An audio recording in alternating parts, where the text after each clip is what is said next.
Hi everyone, welcome to another Hatton's Model Railways live stream, and today we're looking at formations guides suitable for those of you who are modelling railways in the UK during the Second World War period. As I'm sure you can imagine, this must have been a horrible time to live through, but the railways really did change for this 6-year period, with them being completely repurposed to support the war effort throughout the UK and further afield. So it does give us a really unique period to model in railway history, where all of the big four railway companies came together to support Britain in its hour of need. So I've got some different items here in front of me today. I've got some photos and suggestions of formations that you can create too.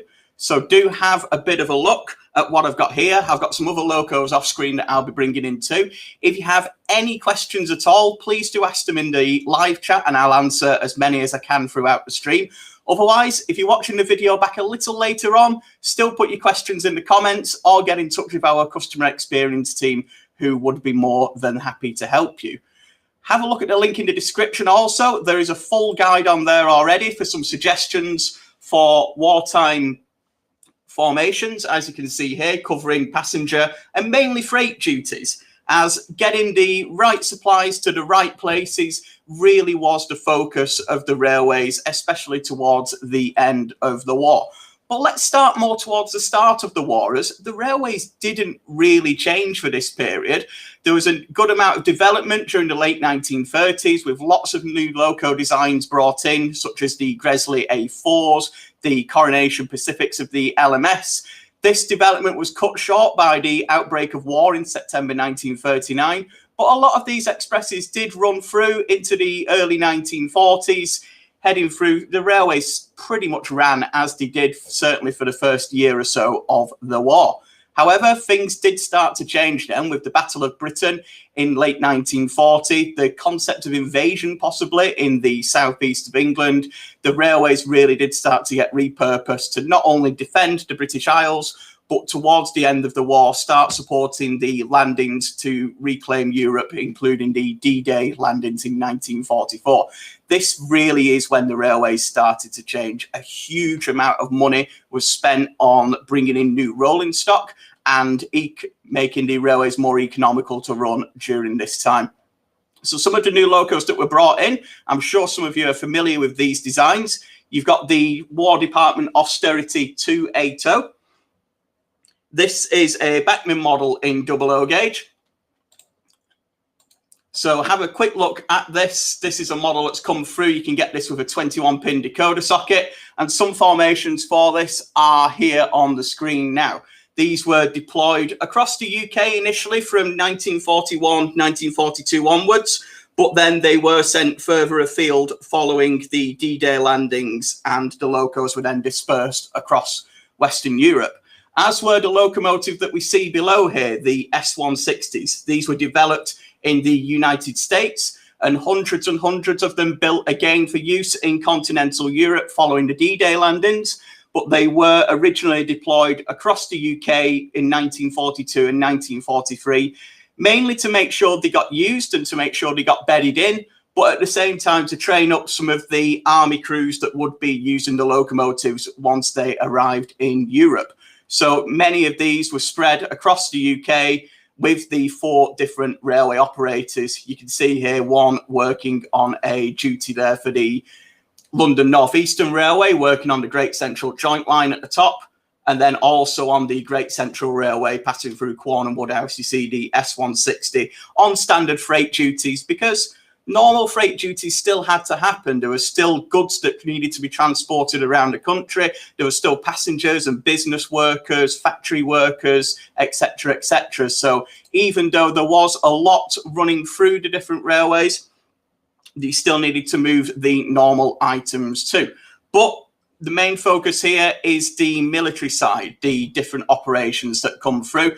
And of course, moving supplies and items towards the dockyards in the south of the country really was the focus from around 1943 onwards up towards the D-Day landings in 1944. So you can see here 2 more new locomotive designs that emerged in the Second World War period. You have the USA tank, the 060 tank locomotives. These were deployed at several dockyards to replace some elderly locomotives. And you can see the Q1 loco below, which was the Southern Railway's own austerity locomotive that they used across their region. This again is available right now as a Hornby model, so click that link in the description if you would like to pick one up. The two main types of military wagon used to carry the main equipment at the time were the War Flat, which is available as a Beckman model in 00 gauge, and the Warwell, which is the well tank wagon that you see below. These were made to carry some of the larger US-style tanks that were coming into the UK from 1942 onwards. So huge trains of these, up to 15 or 16 wagons, would be seen working from the various military bases across the UK, working down to the south coast to bring the facilities ready for the D-Day landings. So the formation I've got here in front of me is one of those formations. A heavy freight locomotive, a Robinson 04 of the London North Eastern Railway, paired up with the start of quite a few Warwell wagons that would head down there. Now, if you check out our Warwell wagons on our page, you'll see that there's 3 liveries listed for you wartime modelers. There's Great Western Railway, London North Eastern Railway, and LMS. And they were the companies that the wagons were actually registered to run with. All the wagons at the time were owned by the Ministry of Defence, and they were set to be used by those different companies. However, as you can imagine, these did cross the regions, and the Southern Railway didn't have its own allocated fleet of Warwell wagons because they didn't have any traffic to start off with. All the wagons were coming in, the Warwells were coming in from the other parts of Britain, and then coming on to the Southern Railway metals, where either the locomotive would change or the locomotive from the other region would work right through. And that's one of the first interesting areas of wartime railways, is that you'd see locomotives further afield, with some locos working straight through to save costly locomotive changes or different diagramming. Some locos, such as the Robinson 04s, they did head off their region, off their usual London North Eastern Railway metals, to head down to support the war effort elsewhere. So that's worth a little bit of a look. If you have a look on the rear too, I've not managed to squeeze in a brake van on this, but you would have a brake van on the rear of the formation. This will be the company that you were operating the train from. So this train here would have started on the London North Eastern Railway. So one of Hornby's London North Eastern Railway brake vans would be absolutely ideal for this. So we've got the freight side covered. This then would have transferred once it got to the dockyards of the south coast, such as Southampton, Folkestone, or Dover. A smaller locomotive, such as Dapol's B4, would have then handled the shunting of the various wagons on the dockyards that are available. So our P-Class is a great substitute there, the Dapol B4, and indeed, as we saw on that formations guide, the little, well, I say a little, it was actually one of the largest shunting locomotives made for the UK, the USA tank engine there seen at Cardiff. And all of these formations are based on photos that we have researched and have to hand too. So that is a potential option there for you. And again, all the locos that I've got here today and I've shown you today and many more are available right now if you click that link in the description. The second thing, and I've got to be honest, this is the thing that I really like about modelling the Second World War's railways, is it really extended the lives of some locomotives that were scheduled for withdrawal in the late 1930s. Because they were pressed back into traffic, every single locomotive needed to play its part, including some that had been withdrawn in the late 1930s and were awaiting scrapping.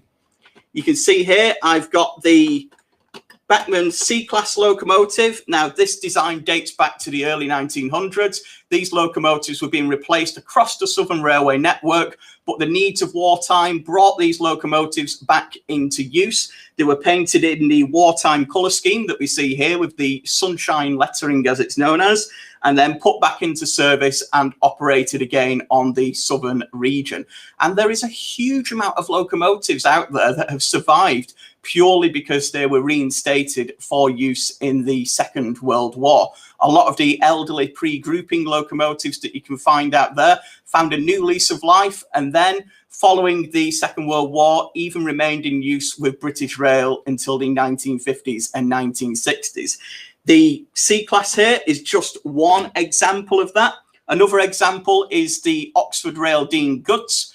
These locomotives date right back to the Victorian era, and some of them were deployed both in the UK and outside the UK in both the First and Second World Wars as locomotives working for the War Department, as you can see here on the screen. So that is something to, again, have a bit of a look at. So I'll just put my B4 back on there to have the shunting duties. So we've covered freight pretty heavily. We've not really looked at the passenger side of it. As we mentioned beforehand, moving the standard workers of the UK was pretty much the same as before, although the stock really started to get in quite a downtrodden condition at this time. Repairs and maintenance didn't happen quite as much, so locomotives and rolling stock were painted in wartime economy schemes. Even locomotives such as the prestigious A4 were painted in more economical colour schemes. This locomotive would have originally been painted in the full garter blue colour scheme of the London North Eastern Railway, but the wartime economy, the need to keep them easily maintained and to keep the costs and time spent on them down, resulted in the body side skirts being removed and, of course, the painting into the economy colour scheme. And that's the same with the locomotive that I have here that some of you have spotted already. This is a rebuilt Royal Scot locomotive from Hornby's range. This is set up with a rake of suburban coaches. Sounds a little bit unusual at first, but this was a commonplace occurrence towards the end of the war, certainly moving thousands and thousands of troops to the south coast in 1944 and bringing them home from the war in 1945. Coaches were found anywhere. There was rakes behind A4s and A3s on the East Coast Main Line of 16 to 17 coaches on wartime troop trains. So these powerful locomotives also came in handy, not quite running at the same speeds, but their haulage capacity was really utilised at this time. So as a representation here, I've got the formerly express locomotive being used with some suburban coaches simply to bring those troops home from the various army bases towards the end of the war.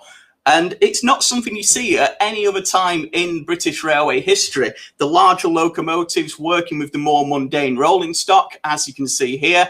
But this really was an important part of the later war years. Again, you can see here at Chester, the mixed traffic Black 5 locomotive working on some suburban style coaches there in the late 1940s, appropriately with a few troops to hand either coming home or heading to the war scene. So that gives some opportunities there for the passenger side too. And you may find that you already have items in your collection that you can run together. And again, have a look at the photographs out there, because the main thing about the wartime period, especially in the Second World War, is a lot of the rules went out of the window as regarding which locomotives work with which train. It wasn't quite a free-for-all. You wouldn't find an A4 on a rake of Warwells, for example. But if a locomotive could move a train and it could move it well, it certainly was deployed to that service. Whether it was brought back out of retirement, such as the C-Class that we previously mentioned there, or indeed some of the locomotives that were used more before the war for express duties, such as the A4 that we saw previously. So do refer to some photos, and of course check out the full formations guide that we do have on our website for some indications of what's available there too.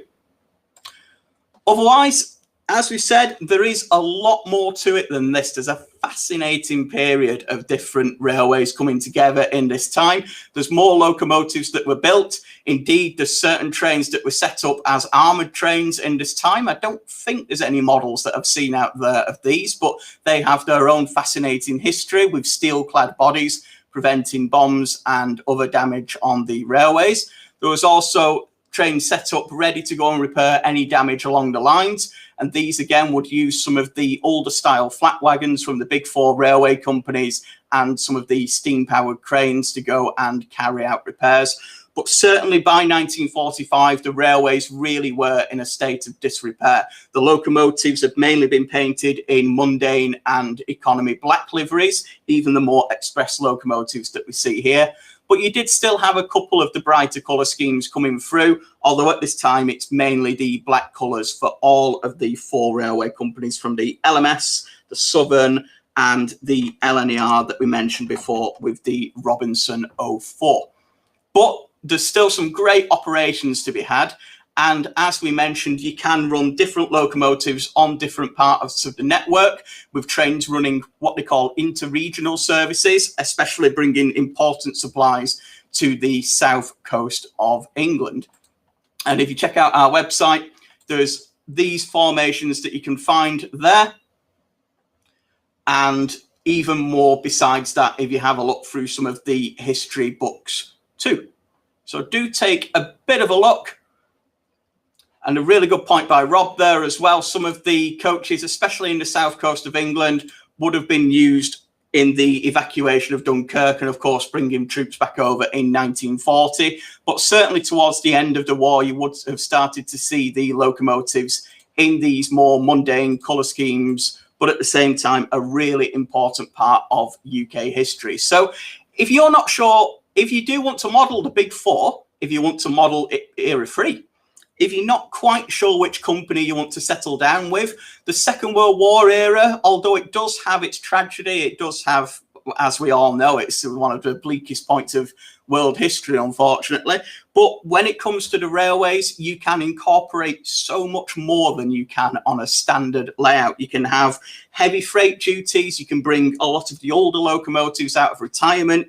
You can chop and change different companies, different coaches. I really would recommend taking a look at some of the resources out there just to show the difference in the railways operating between 1939 and 1945. So take a look at the link in the description. There's more information there.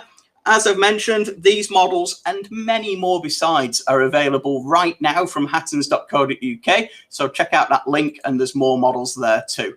If you do want a little bit more advice, if there's something you've seen today that you want some more information on, please leave a note in the comments or do get in touch directly with our customer experience team who are available 24 hours a day to help you out either via live chat, phone or email. All the info on that, again, can be found in the description.